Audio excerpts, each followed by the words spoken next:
NBH പ്രോജക്റ്റുകളുടെ ഉദ്ഘാടനം നടത്തും.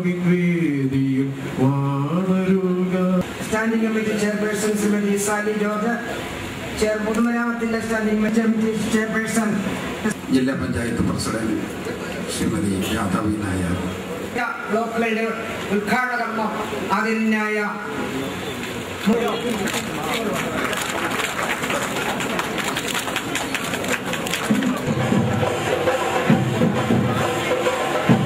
സ്ഥാപിതമായ കോട്ടയം ജില്ലാ ആശുപത്രി അടിസ്ഥാന സൗകര്യങ്ങൾ വർദ്ധിപ്പിക്കുന്നതോടൊപ്പം മരുന്നിന്റെ വില ന്യായവിലയിലേക്ക് എത്തിക്കാനും എല്ലാവർക്കും ലഭ്യമാകുന്ന സമഗ്രമായ ഒരു ആരോഗ്യ സുരക്ഷാ ഇൻഷുറൻസ് പദ്ധതി അത് നടപ്പിലാക്കുന്നത്. നമ്മൾ ഇപ്പോൾ സ്വീകരിക്കാൻ ആഗ്രഹിക്കുന്ന മെത്തേഡ് ആന്ധ്രാപ്രദേശിൽ നടപ്പിലാക്കിയിട്ടുള്ള ആരോഗ്യശ്രീ ഇൻഷുറൻസ് പദ്ധതിയാണ്.